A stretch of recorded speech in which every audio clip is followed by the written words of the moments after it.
Welcome back to Kings of Columbus. Doug Lesmerises and Bill Landis. This is in lieu of your post-game show because there's no game, so there's no post-game. So you normally get me and Bill together on a Saturday, and we wanted to bring you guys that. We will do what you eating, what you watching, what you thinking at the end of this podcast. But Bill, this is kind of what we planned. We are going to pick the 22 best Ohio State players, which we want to do several times during the course of the season. It's nice little benchmarks along the way. We did this in the preseason on August 15th. They didn't have a quarterback. They kind of didn't know who was going to play which tackle spot yet. There were a lot of unknown things then, which might be reflected in the 22 players we picked then. We're a third of the way through. This is a great time to do it. It will be another great time, I think, after the next 4 games. Maryland, Purdue, Penn State, Wisconsin. After Penn State and Wisconsin, we're going to know another group of things about this team. So I think we'll do this again then, and that'll lead us into the back half of the season, and then we'll be doing it, I think, after the Michigan game or after the Big Ten championship game. See what's ahead for Ohio State. But some stuff has changed, brother. Yeah, some stuff has changed. I didn't go back and look at what we picked. You did that, so you're going to surprise me with those picks. If my memory serves, I'm going to take a mild victory lap on at least one player, and I'm curious to see how the rest of it shakes out. Look at you remembering the victory lap. Yeah. It's like you remember the victory lap. I got some non-laps for you. Yeah, I got a few of those too, I'm sure. I got some pull-ups to assign you for some of your picks and some of mine as well. But there is one in particular that you did absolutely nail. Kind of. So we're going to have guys moving up. We're going to have guys moving down. I do think we have to establish this. What are we doing? Is this based on the players who have played the best through the first 4 games?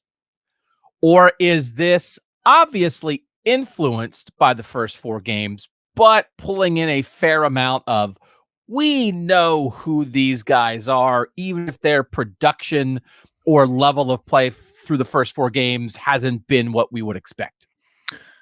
So you're asking like what to do about Marvin Harrison Jr.? Yeah, I'm making you pick first, by the way, so you can decide what to do. Because I picked first last time and picked Marv, and I said at the time, I'll be shocked if he's not the top guy every time this season, and then you're going to have to decide if that's true or not. Yeah, I think I would like this list to reflect sort of who's played the best for Ohio State, and even if we do it that way, like Marvin will still get picked. So, and if, by the end of the year, he probably will be number 1 again. But if I want to go about it the way, like who has played the best for Ohio State through these first 4 games of the season, I am not picking Marvin number 1. And it's not really about Marvin. It's about some other guys stepping up and playing at a very high level, and a level that it probably even exceeds what I thought they would do, even if I had high expectations for them coming into the season. I do like doing your job the best. Whatever your job is, jobs are different. Jobs, frankly, have more value and less value, maybe more difficult and less difficult, but some version of doing your job the best. And it's not an affront to somebody to say, hey, you've done a good job through 4 games, but maybe this guy's done a better job. Right. So can I make the first pick? Yeah. All right. I want you to go down in history as the guy who didn't take Marvin Harrison Jr. number 1. So feel free. Can we clip this? Can we get a clip? I'll clip it later. Okay. Put it on social media. Just to be like, you would not pick Marvin number 1 either. If you were making this pick, you wouldn't pick Marvin number 1. Don't pretend like you would. I have my list. You want to see my list? No, that's cheating. Here, I'll show you just part of my list. For if you're watching on YouTube, can you see that? 1 MHJ. And I struggled with it, and I struggled with it, and I struggled with it. But you go ahead and go the other way. Denzel Burke. Okay. He was number 2 for me. I figured. Yeah. Why? I was skeptical of his ability to get to, like, I don't know if I'm going to call it first round level, because I don't like having draft discussions in September all that much, but like all-American level, are you the best guy at your position in the country kind of conversation. And I don't know that Denzel Burke is the best cornerback in the country right now. I wouldn't like pretend to have all the knowledge I need to say that, but I would say I find it hard to believe there are a lot of guys who are playing better than him at the moment. And he has really taken his game to another level here. And I'll echo the point that I said the other day, like Notre Dame didn't throw his way. They attacked Davis Nigmadosin quite a bit in that game. They targeted Denzel Burke once, and I think that was a sign of respect for a guy who was locking down his side of the field. And it's not just pass coverage. When teams have run his way, I think he's played well. He obviously had a huge forced fumble against Western Kentucky. He's had a couple other big hits coming up to support the run. And I like when a guy sort of owns not playing to the level he should have played at during a season, vows to be better, sort of changes his approach, frankly, like talks a little bit of a big game about it, and then totally backs it up. And that's what Denzel Burke has been doing through these first 4 games. I had him second. I agree with everything you said. By PFF, he is the number 5 graded corner in coverage in the Power 5. According to PFF, he's been targeted 15 times and allowed only 5 receptions, which is an amazing reception percentage. You only allowed a third of the throws your way to be caught is ridiculous. For comparison, Davis Nigmadosin has been targeted 26 times. So you talk about those 2 outside corners who basically both play every snap. It's almost 2-to-1 how much more often teams have gone after Nigmadosin than Burke. So I agree with everything you're saying, and the only reason I have him second and I have Marvin first is because Marvin's Marvin, and I will take Marvin Harrison Jr. here at number 2. And I do think this is like a very difficult, it's a little bit of a semantic discussion, but I also buy everything that Kyle McCord and Emeka Egbuka were saying when we talked to them on Wednesday of the off week, that Marvin is contributing by taking coverage away. And I think that's real. I think you see it with the production of Cade Stover. He's sort of had some weird situations where like he's had catches that were right on the border of where they had catch or not, and they were overruled, but he's drawn pass interference penalties. So that's affected his stats a little bit. It is a little weird. He's been targeted 32 times, according to PFF, and he has 17 catches. So a 53% catch rate is not very high at all. Like that's actually not very good. But I don't know that there's a ton of easy stuff for him right now because defenses are playing him so tight. 19.8 yards per catch, though. That is really good. And he talked a lot about yards after the catch this offseason. A year ago, he averaged 4.2 yards after the catch. This year, it's 7.7. So that part of his game has gone up. The one thing that has not happened, we talk so much about them moving around and putting him in the slot. He was in the slot more against Notre Dame, but according to PFF, he's only been in the slot 10.3% of the time this year. Last year, he was in the slot 13.7% of the time. So they're not doing that. They're not going all out in the name of freeing up Marvin Harrison Jr. But I do believe in his presence on the field makes everything else better. And by the way, he's still like in the top 25 in the country in receiving yards. It's not like he's doing nothing. He's just not exploding. And we've made some comparisons to like Rome Odunze at Washington. They've been targeted about the same amount of times, but like Odunze has like 10 more catches, right? So it's like Marv is great, but I still feel like they haven't like unleashed him yet. We maybe thought it was going to come at Notre Dame. I think it came more, but still not all the way in get him open at all costs.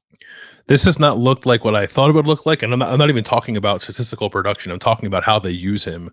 I thought we were entering a world where he was going to be in the slot like 25% of the time, and they were going to move him around and motion him. And that's been like a handful of plays. It's hardly been, a large part of the plan here as Ohio State's gone through its first 4 games. Maybe that'll change as we get deeper into the season.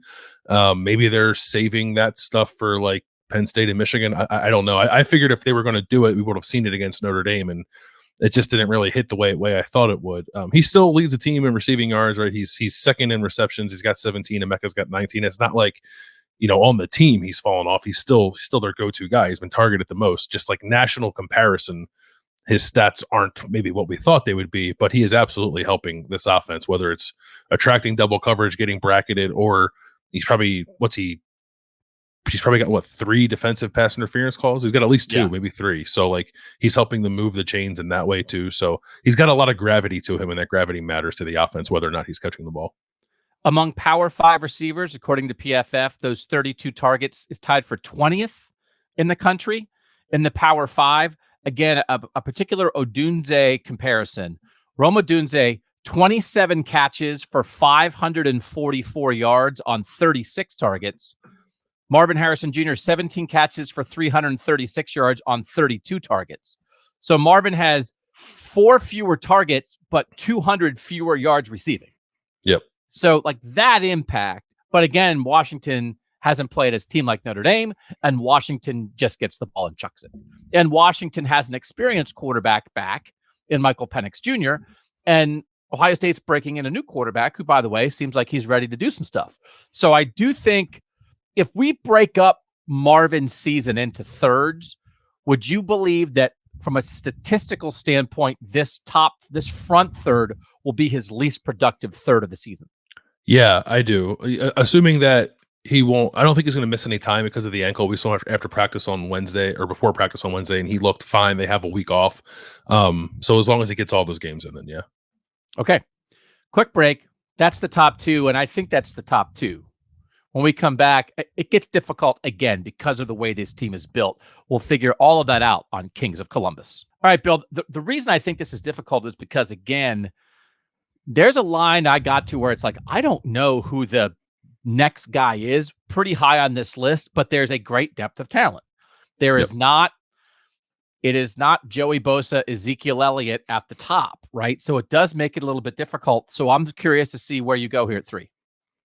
I'm going with Tyleik Williams. Oh, you take that lap. Yeah. Take that lap. He is playing like, I don't know, a top 10 defensive tackle in college football if you go by PFF grades.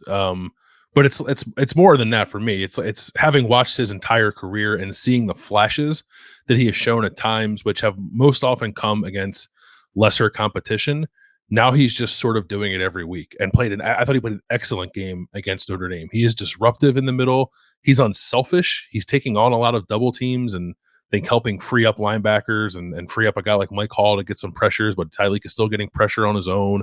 I still cannot get that play where he knocked Joe Alt back in the Sam Hartman out of my head. It was just an incredible feat of strength and athleticism from a guy who's as big as Tyleik is. Like this is what we thought it would look like if everything clicked for him. And I would argue that up until this season, it had not all clicked for him, but now it seems like it is. And I think he's among the more disruptive players in the country on the defensive line, and I put him high up on the list of disruptive defensive linemen that I've seen in my time covering Ohio State. I had him 4th on my list, so this is the right range. The reason you're taking a lap, how often are you taking a lap over there, Landis? You going out to the middle school track and no, not enough. A couple laps in. Yeah, not enough. We should walk. We could walk together. One time when I was a young sports writer, people were having like softball practice, and me and another guy decided to get some walking in around the track while they practiced, and then we went to Wendy's and got a Frosty, and everybody was like, "How was the walk?" And was like, "We got a Frosty." So, but the Wendy's was nearby; it wasn't a far walk, so I feel like it wasn't our fault. No, so maybe you and I could go walk somewhere that's near Wendy's. I have that problem because I live near the New East Market in Columbus, which is like a smaller version of North Market, and it's right near Franklin Park where I like to go for a walk from time to time. But then on my way back, I just go to East Market on my way home and get a donut or something. It's like, well, that defeated the purpose of the walk. That's not your fault. It's not your fault. By the way, pumpkin spice Frosty at Wendy's. Have you tried it? I have not. My wife has. She was not a huge fan from what I could tell. Kind of tastes like a melted pumpkin. I don't know. Yeah. It's like, I understand putting pumpkin spice in everything. I get it. It's that time of year. I'm not sure about the Frosty. Not sure about the Frosty mix. The reason you're taking that lap, though, is because on our first draft on August 15th, again, this is 22 players, if we haven't said that, you took Tyleik Williams at number 22. Yeah. You prevented him from not being drafted. So that's why, all right, I mean, it's not like it took him 9th. Yeah. But you prevented him from not being drafted, which would have been an embarrassment for us. It would have been, and at the time, we had no idea he was hurt in camp, and I think missed a lot of time. So that was a big assumption, I think, on my part that he would even be available to play early in the season. And not only has he been available, he's up. I think Denzel's been their best defensive player, but Tyleik's right there with him. So we do want to reference the preseason list. This is the whole point of this, to watch guys move up and down. Denzel Burke, number 1 right now. He was number 7 in the preseason. Marvin Harrison was number 2. He was number 1 in the preseason. Tyleik Williams, number 3, was number 22 in the preseason. And that means at number 4, I will take Emeka Egbuka. Yep. And he was number 2 on the preseason list for us. He's been productive, did not do, he has one game where he kind of didn't do much, but he's been steadily productive kind of otherwise. And he sort of at times was the entire offense against Notre Dame. So he had that drive that ended with a touchdown drop, but that was all about getting the ball to Emeka in a world where Ohio State had not done a ton in the passing game until then. And then obviously the 3rd and 19 catch that's going to go down in history. So he's really good. His numbers are not gigantic, but he showed up in a huge way in the biggest game of the season when they needed him and showed why he's such a great player. Yeah, and they're doing I don't want to say they're doing the stuff that I thought they would do with Marvin, because I never really expected them to hand the ball off to Marvin all that much. But in terms of like moving a guy around the formation and kind of weaponizing him, they're doing more of that with Emeka than they are with anybody else in this offense. And Emeka's got like that kind of versatile, almost like a Deebo Samuel like skill set, I think, which makes me like fascinated to see what he's going to be in the NFL. But yeah, he's sort of stepped up, I think, to fill a void in lieu of Marvin getting the ball as much as Marvin probably should. And obviously he was huge against Notre Dame. And he's a really smart football player. Like I think there's a lot, I think, to the understanding of like in that moment on the 3rd and 19, like Kyle knows what he needs to do there. And Emeka knows what he needs to do himself, but he also knows what Kyle needs to do. And it's one of those situations where, that slot receiver at Ohio State has to have such a feel for the game and, just have the particulars of route running, but also have a sense of it. And I feel like he does have that sense. He's 75th in the nation in overall receiving yards, Power 5, Group of 5, everybody in FBS together. So again, that's not super high, but if you had a 3rd and 19 throw with the game on the line in a top 10 road environment, I'd draft Emeka Egbuka pretty high on who I want to be thrown to. Yeah, and this is, maybe I'm giving him credit for something that he didn't sort of do actively, but if Kyle McCord throws that ball into the end zone, and if Emeka Egbuka takes his route into the end zone to try to score and end the game, I think it's an incomplete pass. And like both of them knowing that they had to sort of settle where he settled, and it happened to be on the 1 yard line, I think, probably effectively won that game for Ohio State. Otherwise, they're looking to try to convert 4th and 19 to win. All right, 5 to you. Yeah, this is tough now, I think. I'm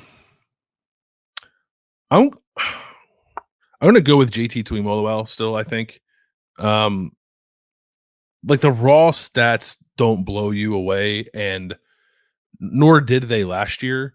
The fact that he's only got 1 tackle for loss right now kind of blows my mind a little bit. But he's been steady and solid again. I think both against run and pass. It probably does not get, people want to see all the sacks, right? And I'm with you. I've been pounding that drum as well. But I still, even sort of in the context of that conversation, I don't think JT gets enough credit for actually how much he does end up impacting quarterbacks and speeding up quarterbacks, even when he's not, tackling them to the ground. So he does that. And then also just like, I'm going to take over on the last drive of the game because we need to get a stop. So I'm going to sack Sam Hartman and I'm going to almost pick off the screen pass. It's like, yeah, he does that. So like a guy who can kind of flip that switch, maybe you want to see him do it all the time, but even he can do it in those most important moments, and we've seen him do it before. Like that is next level stuff that I don't think a lot of guys can do. So I'll go with JT, probably higher maybe than people would want to put him at the moment. He was 5th in our preseason. I also had him 5th. So he's just like 5th. Like that's where he is. And I will say this, I'm trying to look at the sides here. He, according to PFF, was on the right side of the Ohio State defensive line, like 59 out of 65 snaps in that game, which means you're going up against Joe Alt, the best left tackle in the country. And then he switched and he made the plays on the opposite side at the end of the game. So he's coming off a game where he had to go against the best guy in the country. And you're not going to look your best in that moment, right? But I think in the end, we all have to agree on what JT is and not get bogged down in what JT isn't. And so what he is an excellent football player who is capable of making big plays when you need them. By the way, he did not come off the field against Notre Dame the entire time and still was able to make a game-saving play on Notre Dame's final drive to give Ohio State a chance to win because he read that screen. We've talked about the screen, but that's instinct, film work, athleticism, everything you want, like on snap 62, which is nuts.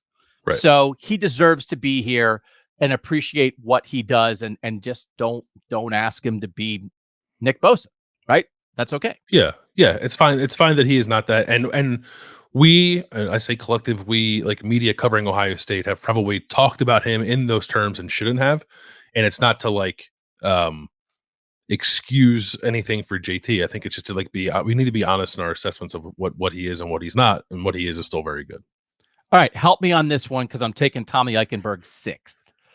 And okay, have the linebackers been spectacular? No, I guess not. Right? We talked about that after the Notre Dame game, a couple run fits, that kind of thing. It does feel like teams have thrown, middle of the field a little bit, but he's still the captain of the defense. He's still making everything work, and like he's the captain of a unit that is playing very well. So this is a little bit like, I don't know. I wouldn't want to take Tommy Eichenberg off of that group. So there's a run of dudes that I have on my list coming that I just didn't put those guys ahead of Tommy Eichenberg right now. Is this too high? It's probably, if I were picking here, I don't think I would take him, but your reasoning is sound. He is very much still a leader of a defense, is playing at an excellent level. He's not playing poor. He's just like not playing quite as well as he did last year. And I think a lot of that is the Notre Dame game. Like I just, that was not the best outing for the linebackers as a group, not just Tommy, but he's still tied for the team lead in tackles. Like he's still productive. He is not maybe taken the step in coverage that I thought he would take this year, which is something Jim Knowles talked about back in the spring that he wanted to see Tommy do. But he's been fine. Like he's not blown me away, but he's certainly an important part of the defense. Jim Knowles was saying on the radio show this week that he's blitzing less than he's ever blitzed as a defensive coordinator. And Tommy was kind of like a sledgehammer as a blitzer a year ago. So I don't know what his particular numbers are, but in a lot of ways, Tommy Eichenberg, well, not in a lot, he was the embodiment of the Jim Knowles defense last year. And at the end of the season, people thought the Jim Knowles defense wasn't good enough. So now Jim Knowles has adjusted. I think almost every Ohio State fan would take this version of the Jim Knowles defense, but it might mean Tommy Eichenberg doesn't make quite as many splash plays. And like, does that make sense? Yeah, I think so.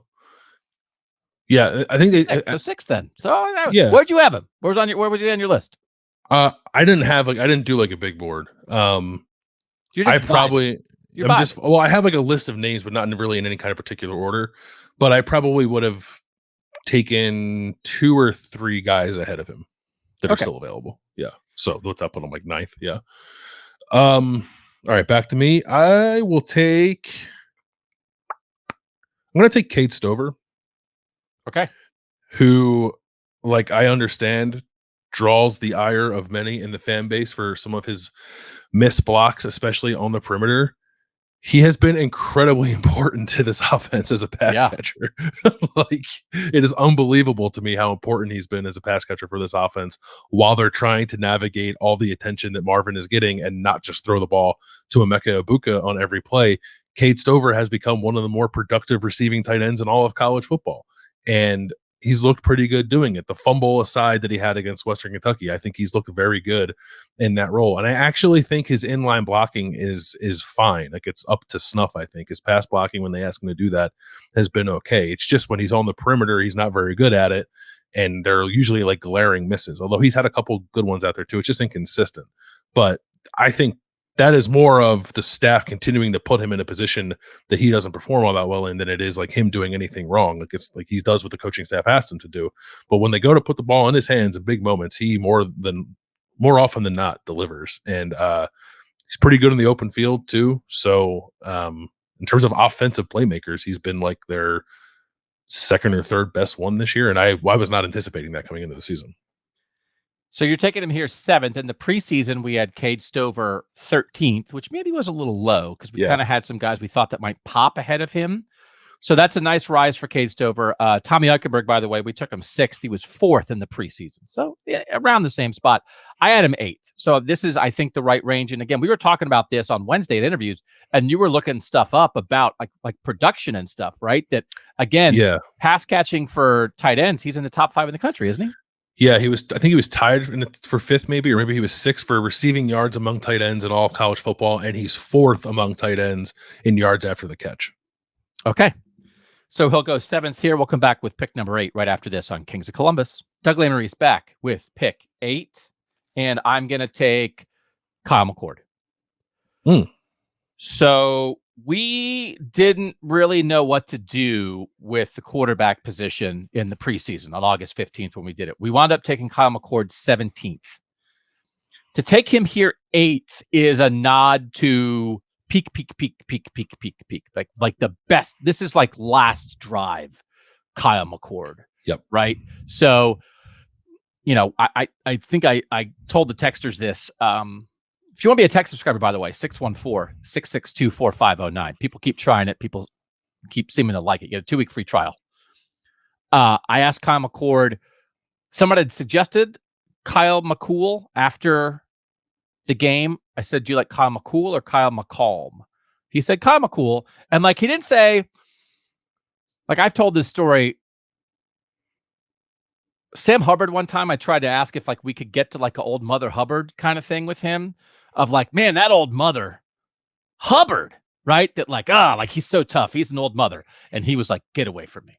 And so Kyle McCool, and I'm accustomed to young football players telling the old man to please leave me alone, didn't seem totally out on Kyle McCool.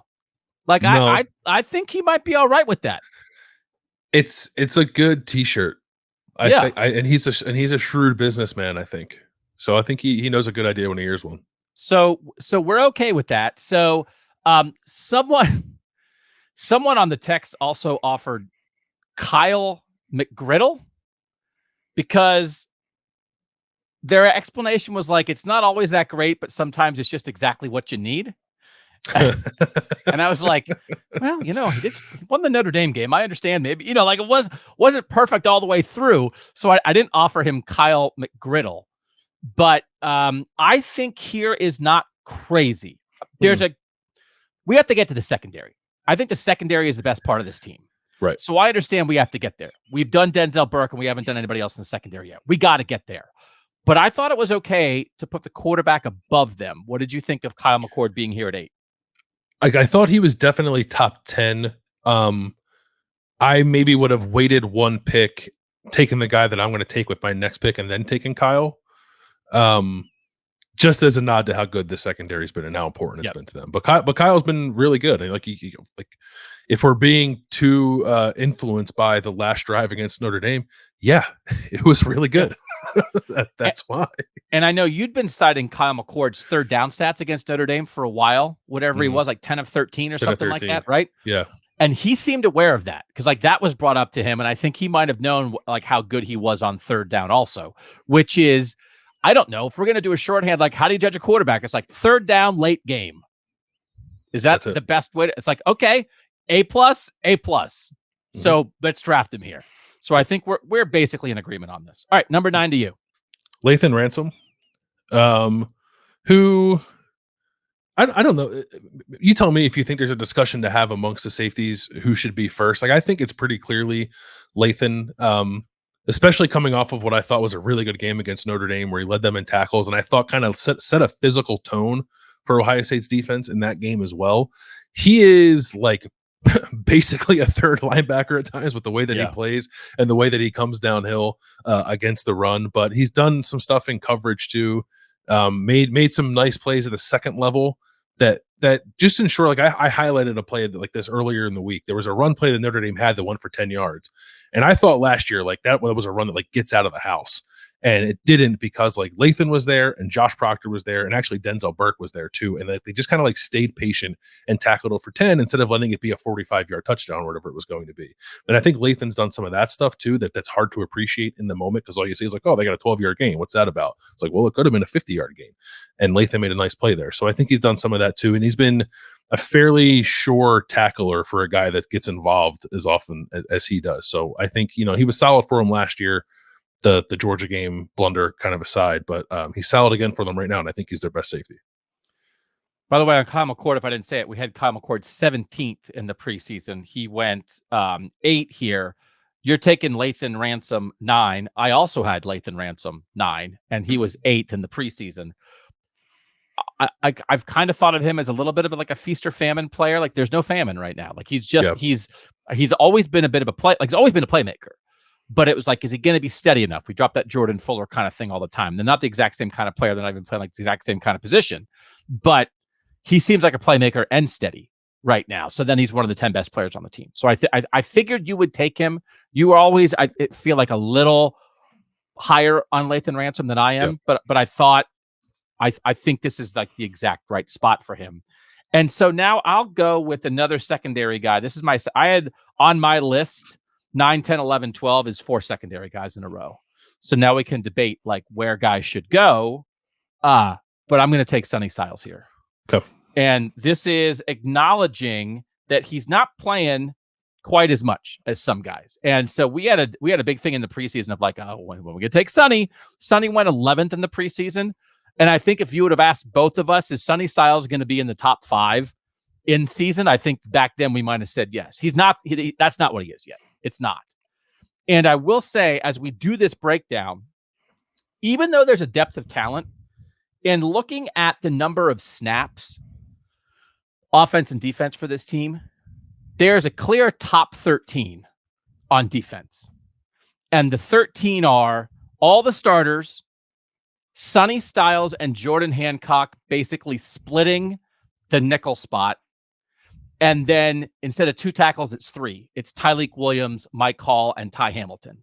And like those are your 13 guys. And there's a big drop off to anybody else playing. Everybody else who plays is kind of like a backup when there's a blowout, an injury replacement. Like they're not doing a ton of packages.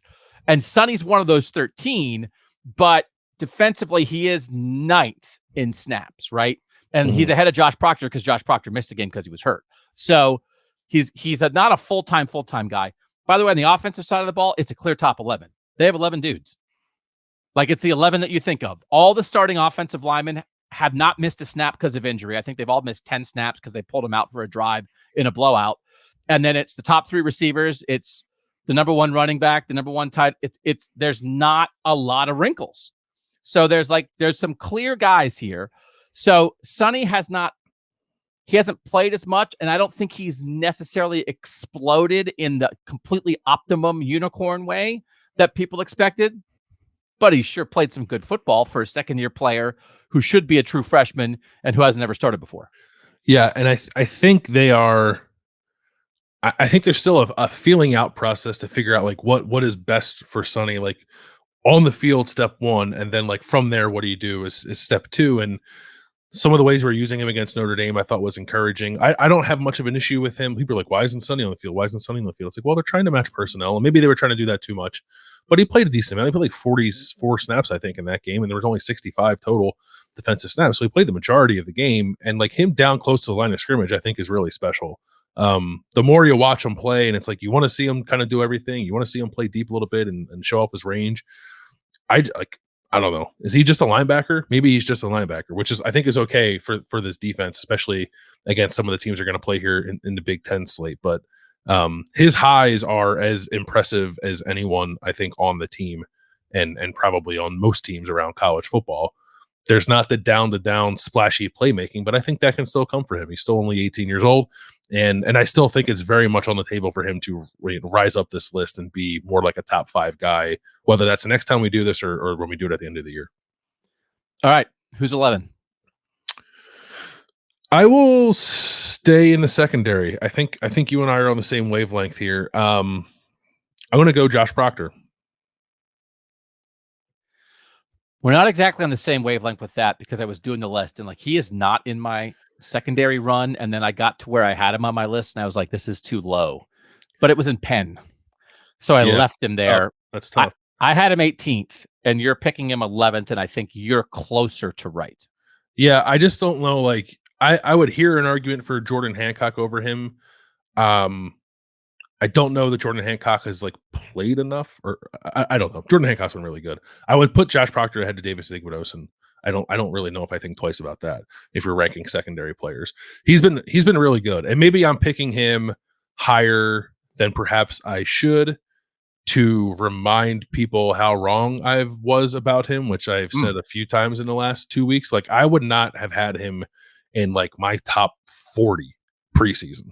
Right. I just did not think he was going to play and be a factor for this defense. And he's playing a lot. He's playing every meaningful snap that he's been healthy for, and he's been really good. And the areas where I thought that he could hurt this defense, his deficiencies, he seems to have improved. So as long as he keeps doing that, then I think he's going to be a top 15 player on this list. I'd like to see him sort of make a few more plays rather than just kind of make the plays that come to him, because I do think he has kind of next level athleticism that would allow him to do that. But I also think chasing those kinds of plays is what got him in trouble in the first place. So it's probably okay that he's not doing that stuff and just sort of being a center fielder when they ask him to be, and rallying to tackles when they need him to, and helping everyone on the back end of that defense, make sure they are eliminating the explosive plays.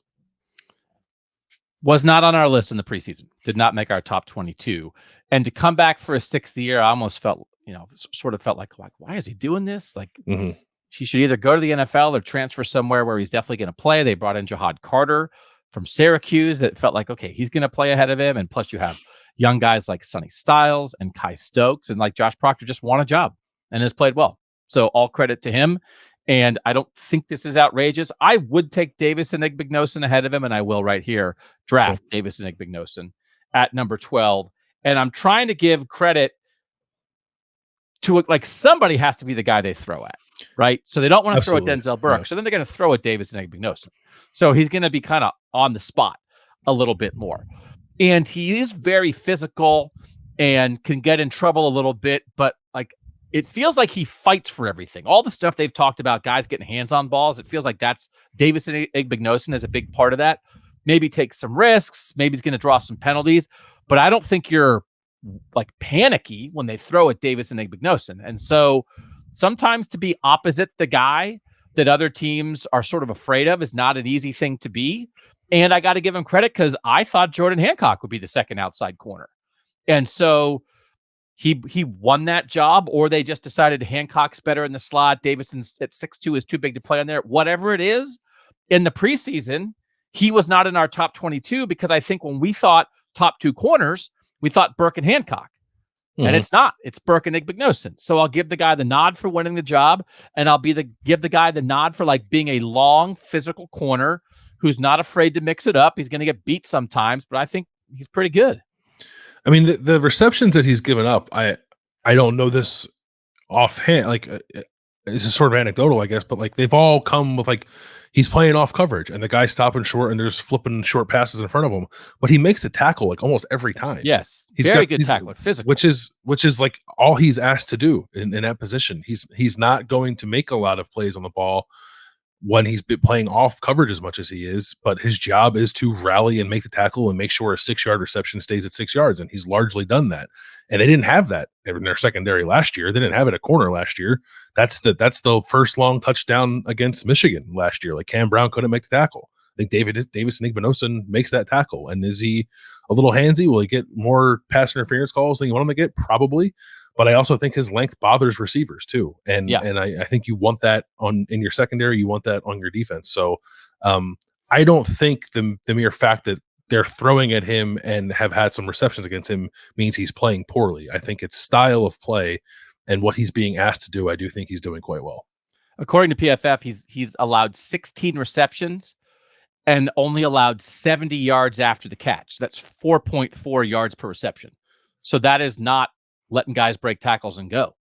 That is, as you said, all right, you made the throw, but now you're going down. So I feel pretty good about taking him here at 12. Quick break. We'll be back with Landis picking 13th on Kings of Columbus. All right, Bill, what you got? I think I'm gonna end the run on secondary players here. We've gone 4 in a row, 9 through 12. Lathan Ransom, Sonny Styles, Josh Proctor, Davis, and Igbinosun. I'm going to flip back over to the offense, and I'm going to pick Travion Henderson. So I had Travion. You're picking him 13th, and I had him 12th. So this is the right range. Like you and I have talked about, we've talked about some of his shortcomings in a player, and frankly, perhaps a bit too much given how well he's played. Like every Monday, I sort of go back and like, were we too hard on Trey? Because he played okay in that game. He gives them an explosive element at running back that I just think no one else gives the team. I think they could use him more as a receiver than they are at the moment. I don't have the stats in front of me. Do you? How many targets he has so far this year? I don't, but I'll try to get it. I feel like when they do flip it to him, he makes something out of it. And there are times throughout the game where like, oh, like they finally figured out how to use Trey in the rushing attack, and then like revert to running stretch back into the boundary 7 times in a row. And you're like, that's not really it. But we've seen enough explosion from him, I think, to know that he's sort of back to his old self. And he saved them a couple times with long touchdown runs or explosive plays. He almost had one at the end of the game against Notre Dame, right before the 3rd and 1 and 4th one they didn't get. He got tripped up on another pin pull play, like into the boundary. And if he didn't get tripped up, or if he just kept his balance after, I think it was JD Bertrand, like dove at his feet, he would have scored. And then like, I don't know, the 2-minute drill never happens. And we're not talking about Ohio State getting stoned on 2 4th and 1s in that game. So he is bringing that element to the offense. I still think they can maybe find a little more balance in who's carrying the ball and not have it be him to such an outsized extent, but he's been good. He has 3 receptions on 5 targets for 45 yards.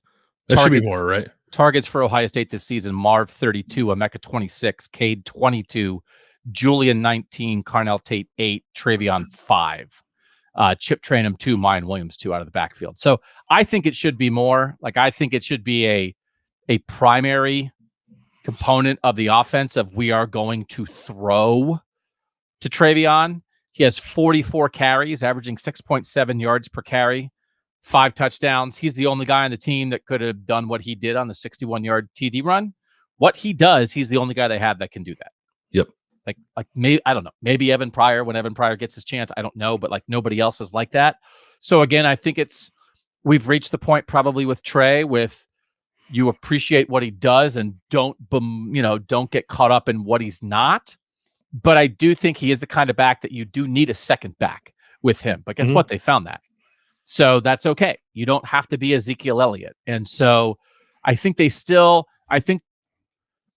think they're pretty decent using him effectively, but I think they still could be better.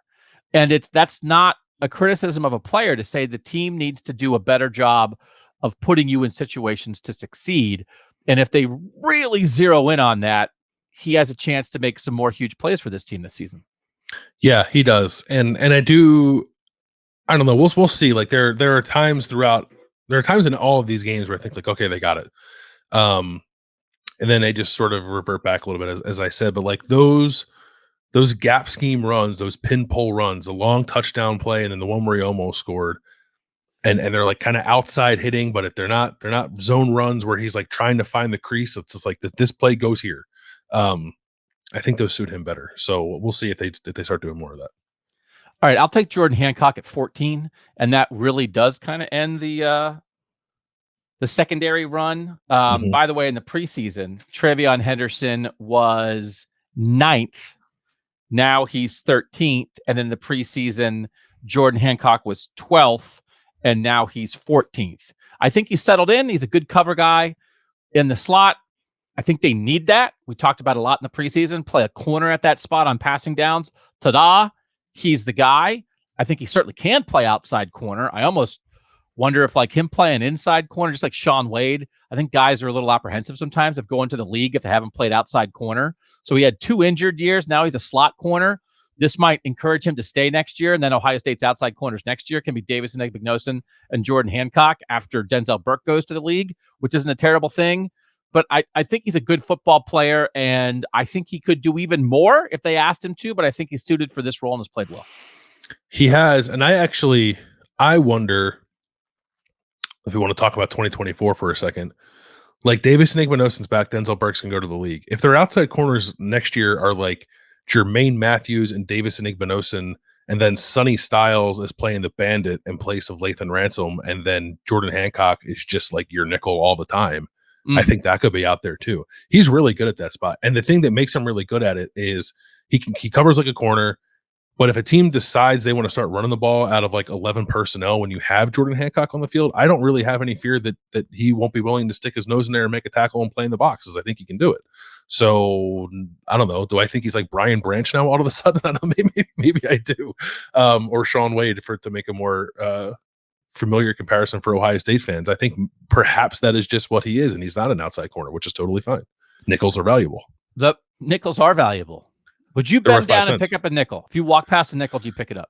Yeah, I'm picking up anything that's not a penny. Yeah. Yeah. Penny stays, nickel goes. Yeah. By the way, the preferred term at Ohio State is not stick his nose in there, it's stick his face in the fan. Right. Which Tim Walton said about Jordan Hancock, but then Jim Knowles also said it. So I don't know. That's new, right? That's new for this year. Yeah. I feel like that's Tim Walton. Jim Knowles getting that from Tim Walton because it came out of Tim Walton's mouth nice and smooth. Yeah. Like Tim Walton had said that before, stick your face in the fan. So Jordan Hancock will do it. All right, 15 to you.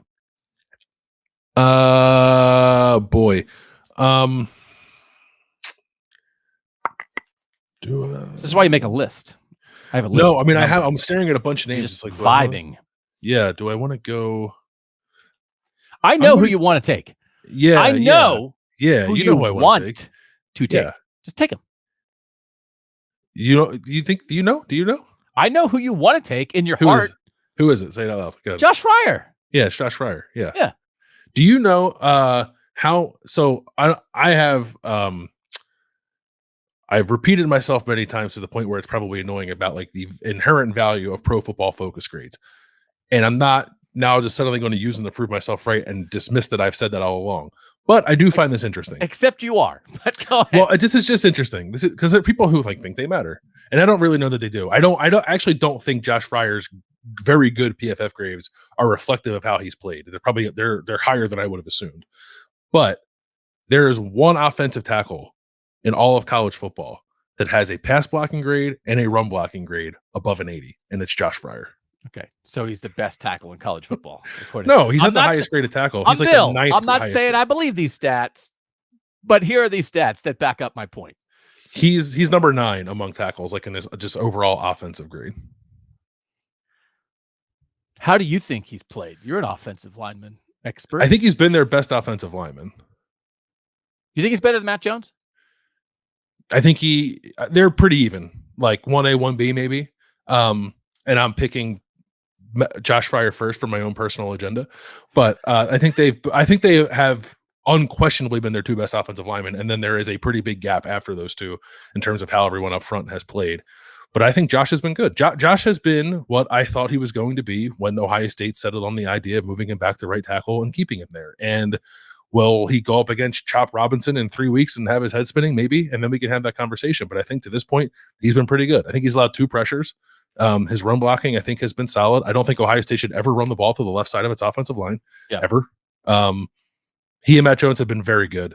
Not very good. Comparatively very good to the rest of the line, but good. But like as a guy who's not really done this before, I think Josh Fryer has played pretty well. So you were so in on Josh Fryer. You took him 14th in the preseason. When at that point, it was like he was just kind of shifting back to right tackle because on the preseason show, you said, I'm taking right tackle Josh Fryer, not left tackle Josh Fryer, because you liked him much better on this side. So he's actually down a spot from you taking him too high at 14 in the preseason. I'm giving you a hard time here for taking him 15th, but he was 16th on my list. And I'm giving you a hard time for taking him as the first offensive lineman. He was also the first offensive lineman on my list, 1 spot ahead of Matt Jones. So I think this is exactly right. I think you're in the exact right range. I'm going to take your guy, Steel Chambers, next. This is a guy that, probably is on the list of Buckeyes that I continually underrate in the preseason. You took him 10th on our preseason list, taking him 16th here. I think he just sort of is who he is, which is a pretty good coverage linebacker. Maybe hasn't covered as well consistently this year. is still kind of a fly to the ball kind of guy. But I'll repeat the stuff I said with Tommy Eichenberg. I think Jim Knowles is like pulled back a little bit, and part of the result is the linebackers aren't attacking as much, and that's in service of a better defense. But I don't want to act like Steel Chambers isn't good at football. He's a good football player. He's probably played a smidge worse than I thought he would play, but I think you make good points about the style of defense they're playing right now. So I think this is right. I probably would have taken Matthew Jones and then Steel Chambers, but Steel has been fine. I'll take Matthew Jones now, but I would have flipped it to had I had back-to-back picks there. And again, Matthew Jones, indisputably the second best offense. I think like there are probably two offensive linemen who are playing well. One who we're a little surprised about isn't playing better, and then two that are having issues as young players right now. Is that a good assessment of the line? Yes, I would agree with that. But Matthew Jones, sixth-year guy, has been around. Like, they're lucky to have him. They're glad that he didn't go pro, because then they'd really be having some issues. But he just does his job. But sometimes, right, on some of the stuff where they're pulling, like, it feels like he does get to the second level pretty successfully sometimes. It just feels like most of the time when you watch him, it looks like he's doing the right thing. Yeah, he just looks. I talked about this with Austin on the podcast daily on Thursday or Wednesday morning. No, Wednesday was that? I forget what day of the week it was. Wednesday morning, I believe. When he pulls, like he does it the right way. He pulls with velocity. When he gets to a guy, he hits him hard. And when Donovan Jackson pulls, he looks hesitant. And I think when Josh Simmons pulls, he looks hesitant. I think the right side of that line looks much more comfortable when they're getting out in space and looking for people to hit. All right, when we come back, we'll finish up with the last 5 picks on this draft on Kings of Columbus. Okay, pick 18. And again, Matthew Jones goes 17 here in the preseason. We had Matthew Jones. Where did we have him in the preseason? We had him 19th. So he moved up 2 spots. So good for him. I'll take Jack Sawyer. Okay. On the field constantly. Is he crushing quarterbacks? No. Are they fine there? Yeah, I don't know. Like, they're not being destroyed like by their defensive line play. I just, he has a good PFF grade. I don't know. He's got a really good PFF grade. Like, there are, again, your points about all of PFF. It's a nice shorthand for people who aren't crunching film 24 hours a day to try to compare things across. There are certain guys that PFF loves. PFF has always loved Tyleik Williams. PFF always loves Zach Harrison. So there's a little bit with the defensive end stuff. It's like, okay, maybe they're doing their job, but like, are they going above and beyond in the way that you normally expect at Ohio State? So I think Jack's been fine. And so I think fine is probably good enough to get you on this list. Fine is probably what I would say. He leaving something to be desired compared to what I thought he might be coming into a year where like he was only playing defensive end. Like, I thought that was going to unlock something different. I'm not totally sure that it has. I still want to see more Kenyatta Jackson and Caden Curry, but I think Jack has been fine. Okay. In the preseason, this is about where we had him 16th in the preseason, and he winds up 18th here. So he'd take a 19. I'm gonna take Chip. Chip Trainum belongs on this list. Was not on our list in the preseason because why would he have been? But I do think he belongs here now. He's very important to what they want to do on offense. And well, it really felt that way after the Indiana games. Like, okay, this is what they're going to do in short yardage. They're going to put Chip in fullback and let him be the hammer. They've pulled back on that a little bit. They only tried it once, I guess, against Notre Dame. I'll be interested to see if they go back to that as they're still trying to figure out their short yardage plan. But it's not necessarily it's not about that. It's about his prowess as a runner, I think, is better than I thought it was going to be. And he has a home run element to him, too. Like, I think people are asking a lot about Mayan Williams, right? Like, why isn't Mayan Williams playing? I think Chip and Mayan are similar players, and Chip's kind of doing it better. So that's part of the reason why I think Mayan's not playing a ton right now. There's probably room for them to coexist, but Chip's playing at a pretty high level as the bigger bruiser of a back who also has some pretty good speed and can take one long on you if you give him the space to do so. And he's also the guy they turn to when they need someone in the backfield to help pass protect. He's like, they're not going to do that with Travion Henderson. They're going to do that with Chip Trainum. So as a blocker and a runner, he's been very important to this offense. I also feel like if Steel Chambers, Tommy Eichenberg, and Cody Simon were all simultaneously abducted by aliens tomorrow, they might be like, Chip, Yeah. remember that linebacker thing? Can you do that again? And be like, yeah, that's cool. So I actually had him 22nd on this list. There's a couple guys who are playing substantially more that I actually think should be ranked ahead of him, but impact and sort of his rare skill set that allows him to have impact in the way he does, I think absolutely means he should be in the top 22. To me, there were 3 guys that were not on our top 22 in the preseason that had to be in the top 22 now. And that was Davison Igbinosun, Josh Proctor, and Chip Trayanum.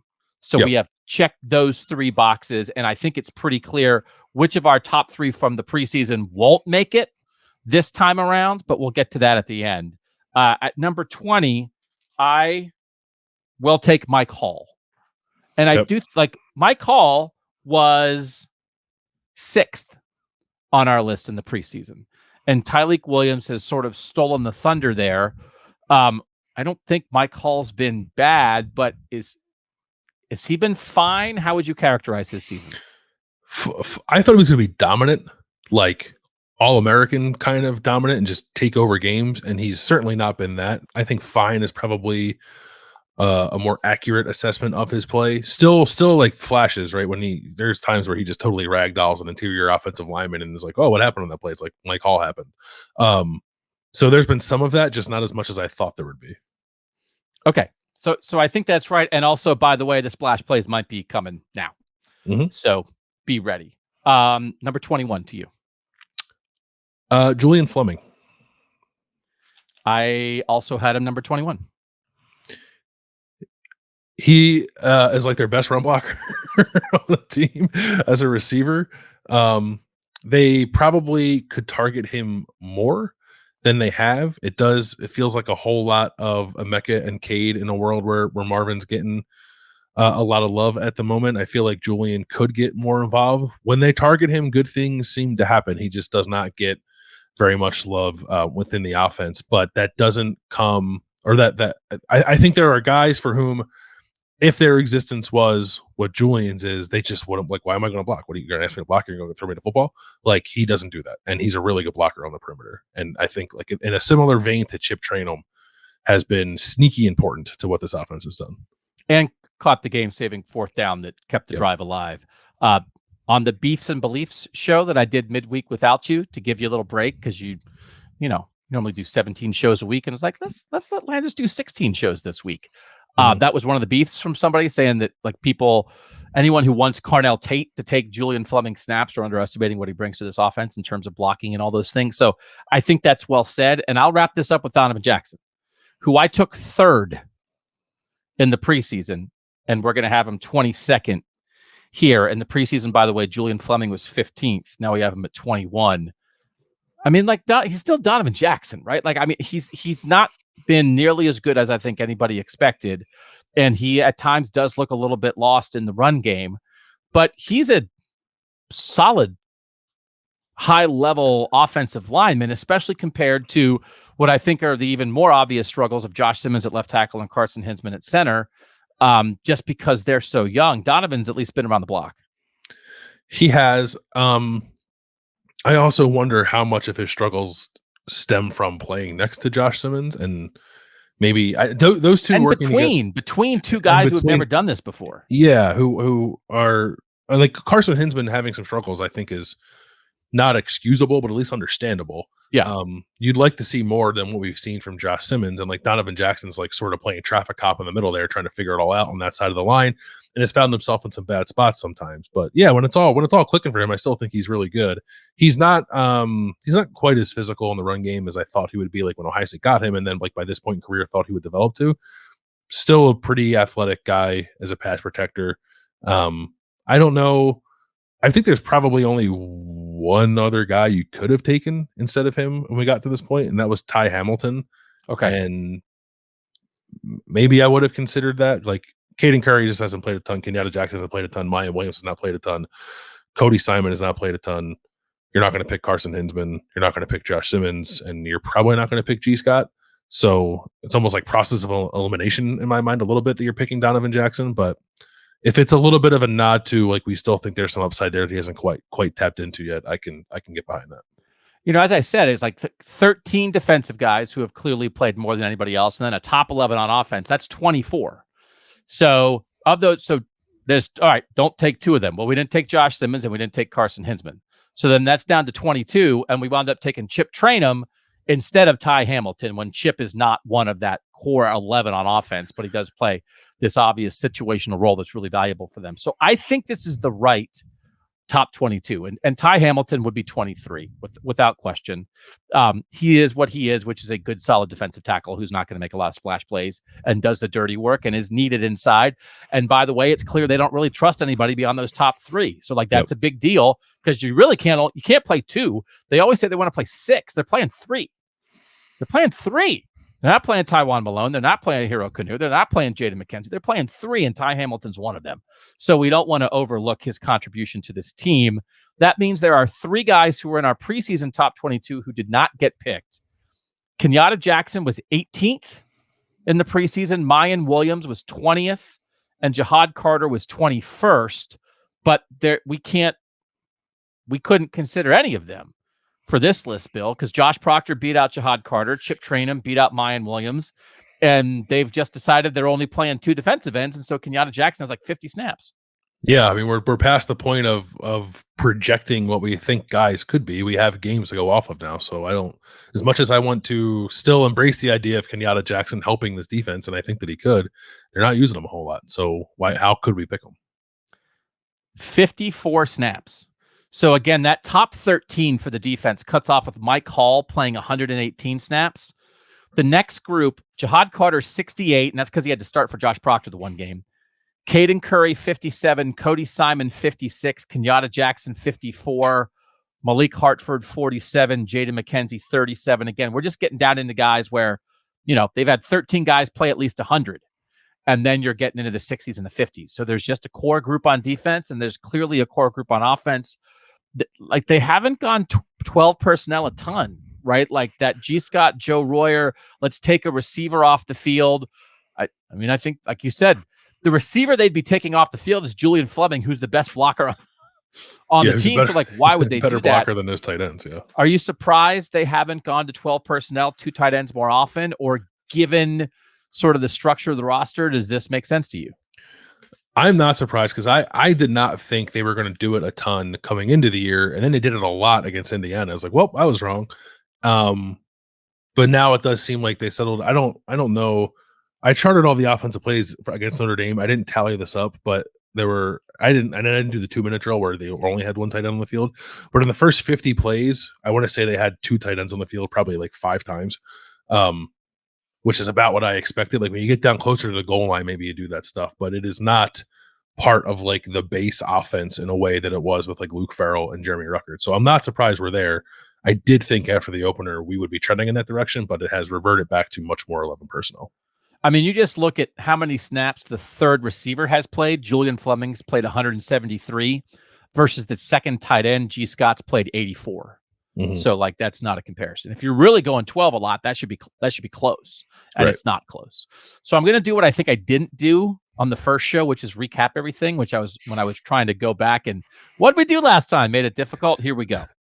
This is also for you, the watchers, the viewers, and the listeners, not just us, because we are going to do it again. I'm going to be referencing this again. Although I made a spreadsheet this time, Landis, so I'll have it in the spreadsheet. Yeah, nice. Denzel Burke 1, Marvin Harrison Jr. 2, Tyleik Williams 3, Emeka Egbuka 4, JT Tuimoloau 5, Tommy Eichenberg 6, Cade Stover 7, Kyle McCord 8, Lathan Ransom 9, Cade Stover 10. No. Sonny Styles 10. I can't read. Oh, it's a ST. Who's the one? I can't read my handwriting. Lathan Ransom 9, Sonny Styles 10, Josh Proctor 11, Davison Igbinosun 12, Travion Henderson 13, Jordan Hancock 14, Josh Fryer 15, Steel Chambers 16, Matt Jones 17, Jack Sawyer 18, Chip Trainum 19, Mike Hall 20, Julian Fleming 21, and Donovan Jackson 22. If there's somebody that you think is like really going to hop next time, do you have somebody in mind? We definitely had two guys who kind of fell a lot, right? Donovan Jackson fell from 3 to 22. Mike Hall fell from 6 to 20, and Tyleik Williams jumped from 22 to 3. which is pretty amazing. Who do you think could be a big riser? I still think Sonny can move up, as I said earlier, from 10 to maybe closer to top 5. And I guess this might be counterintuitive because they sort of play in place of each other, but I think Jordan Hancock could move up too from number 14. Okay. All right. So we'll do this again after 8 games, which is going to be a good time to do it because that will be Maryland, Purdue, Penn State, Wisconsin. So we'll know even more about this team. For now, enjoy the weekend. We appreciate you guys making Kings of Columbus on the podcast feed part of your week. We'll be back. We're not doing what you? We don't have to. I keep saying to Mike, so we hired a new producer, and he was talking to us about rundown sheets, right? Like, hey, I'm going to make a rundown sheet. And this is why I need a rundown sheet. Because I love what you.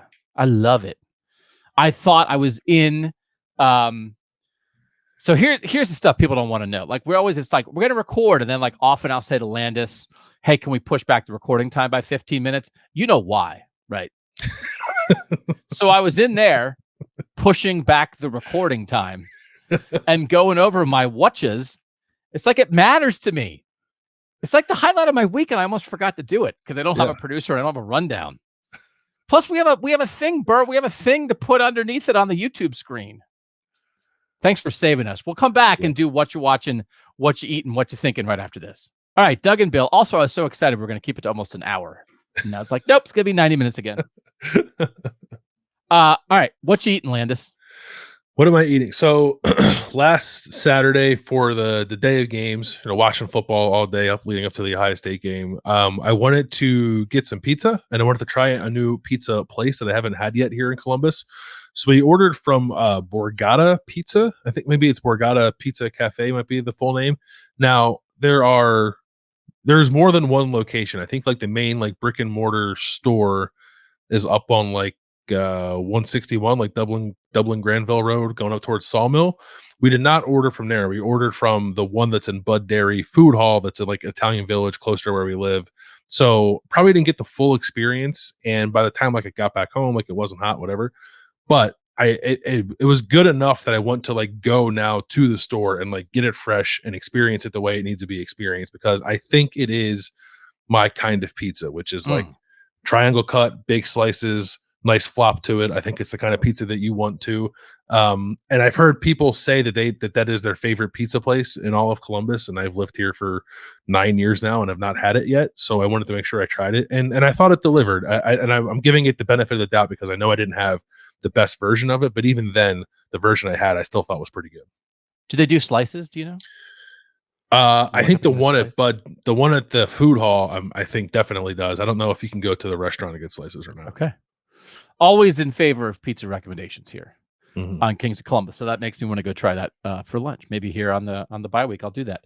So mine is not particularly related to eating. It's to the naming of eating. And my daughter mentioned this to me the other day. We were going through the McDonald's drive-thru, and they have McGriddles and they have McMuffins. But if you get a biscuit, it's just a biscuit. She said, "Why isn't it called a McBiscuit?" Oh, and so. Look at you. That's a deep thought, right? Why Very isn't observant. it? Because the McBiscuit sounds good. So I just like Googled it. There's like a Reddit thread that was like, why isn't it called a McBiscuit? And there's this response on the Reddit thread from 7 years ago. I just got off a call from McDonald's customer service, and they had no response except for, that's not a term we use. This injustice of symmetry has been plaguing me for 2 weeks, and I want answers.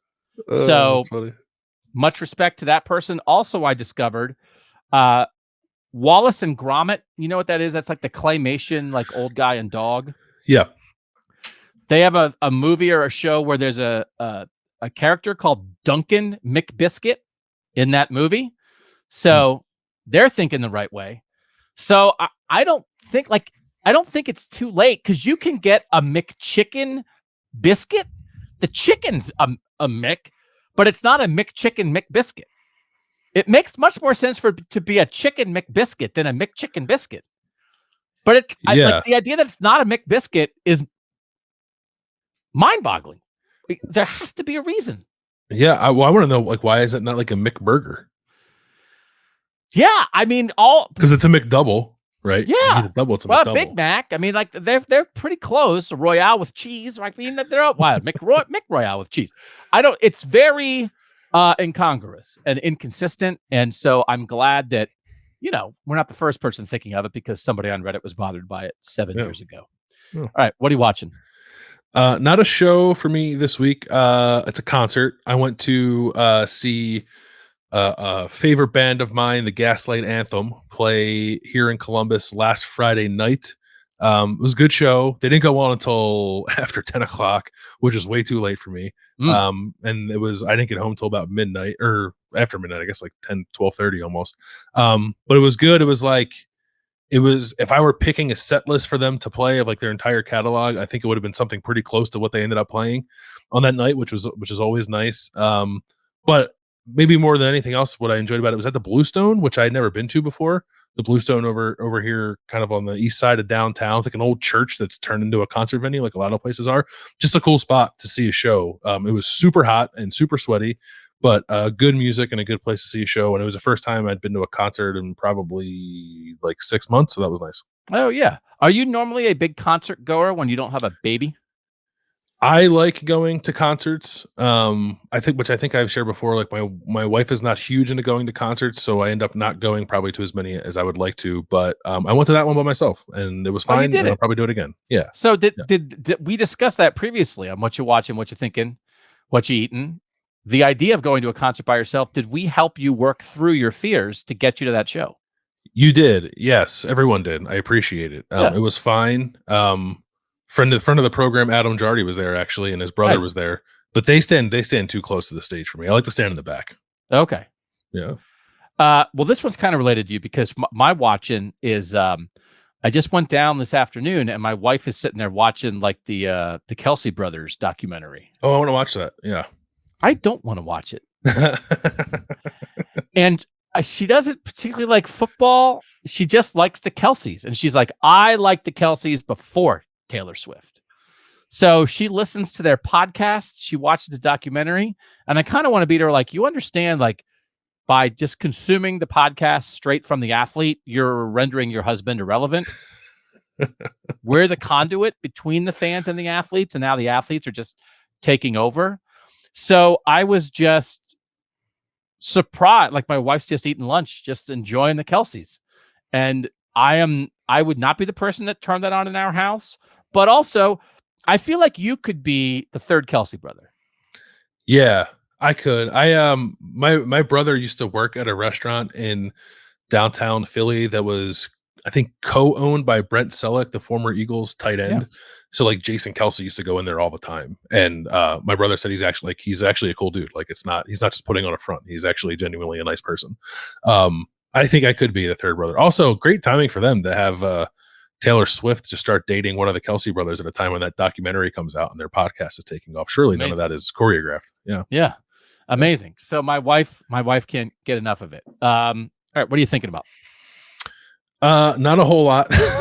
I've had two interactions this week, or maybe like in the last 10 days, where the person I was talking to did not know that Bill was like a shortened version of William. Really? And yeah, and like I feel like I've encountered that far too often in my life for something that I think is fairly normal and well known. No, like am I wrong there? Was it a young person? It had to be a young person, right? Young, yeah, one was younger. Yeah. One was like I had made an appointment with the doctor and I was like, oh, my appointment's for Bill Landis. And then like I hand my insurance card and she's like, well, this says William. She's Oh my God. Who's William? I was like, I'm William. What do you mean who's William? It's me. Bill is short for William. And she's like, oh, we can't use your middle name. I was like, it's not my middle name. Yeah, William Bill Landis would be a heck of a were you ever a possibility of like little Willie Landis? No, I was little Billy when I was a kid because my dad's name is Bill and my grandfather's name is Bill, and actually his dad's name was Bill too. So I was the youngest, so I was little Billy for a while, but never Will. Never really anything other than Bill. Yeah, I have a cousin whose legal name is Billy William. Oh, for real? Yeah, he lives First in North name Billy, Carolina. middle name William. Yeah, Well, no, that's like his first name is Billy William. Oh, his first name is Billy William. Yeah. Oh, that's odder. That's odd. Yeah, it's pretty out there. Yeah. What do people call him? I don't know. Billy, I met him one time. Billy William, I guess. He's a cousin. He's a far removed cousin who I've been in the same room as one time in North Carolina. But yeah, Billy William. Are you a fourth? Or are you a William, but it's not same middle name? Different middle name. My mom changed my middle name so that I would not be a fourth. Oh, okay. Yeah. And then I was not allowed to name my son William because there's already too many Bill Landises. Oh, yeah. Oh, you had trouble with that with your Twitter handle too, right? Did yes. you try to get Bill There's Landis still a guy out there whose handle is at Bill Landis. So I've tried to follow to like give him the nudge. Like, hey, can I have your Twitter handle? And it's nope. He's just squatting on it. Does he do anything with it? Not that I can tell. Squatter. Yeah. All right. So my last thing is my wife, they have like she talks about like they'll have meetings at work and like they sort of talk about things and they have different training and it seems like a very lovely place to work. But they were talking about they're like a session about optimism, and she was talking about it to me and she said, you know how all the studies show that optimists live longer than pessimists, and I said, oh no. And so I was thinking about optimism and pessimism, and I don't know that I'm pessimistic. I just don't like anybody. And so I like the ideas of things. Like my wife and I have talked about this. I like crowds, but I don't like people. My wife likes people, but she doesn't like crowds. And like I said before, like I like the idea of journalism, but I understand that a lot of journalists are boneheads. So I am more, so it's not that I still think I might be optimistic about life and the world, but I am pessimistic about the individuals who populate that world. Do you think that means I'm going to die early or live a while? No, I think optimists living longer than pessimists is just wish casting from optimists. It's not actually true. Okay. That makes me feel better. Are you an optimist or a pessimist? I definitely tend more towards optimism than pessimism. Yeah. Which is not an easy thing to do coming from the city of Philadelphia, by the way. That's true. You might be the only one. Yeah. They're up there. They're setting stuff on fire. And although really, when Eagles fans or Phillies fans, you know, set fire to things in celebration, is that just not the greatest outpouring of optimism that you could find? I'm so optimistic about this season. I'm setting this thing on fire. Yeah, and I think too, when those celebrations have happened recently, they've not been overly destructive. They've been somewhat destructive, yeah, but not overly destructive. Like not what was it? Like the Vancouver Canucks like lost the Stanley Cup Finals and like burned the city to the ground. Like I don't think Philadelphia would quite do that. Yeah, look at you, little William Billy, the optimist from Philly. That's the name of the show. All right. So thanks for reminding me, Landis, to do the thing. Sure.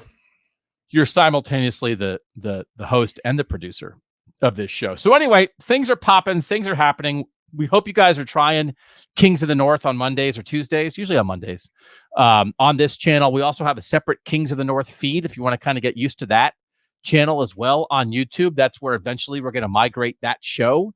But for now, you know, we're doing Kings of Columbus a couple times a week, and then we do that Kings of the North early in the week to wrap up all of Northern football. So we'd love to have you guys try to join us there. We'd love to have you join us on the texts at 614-662-4509. But mostly if you made it this far, man, couldn't be more grateful.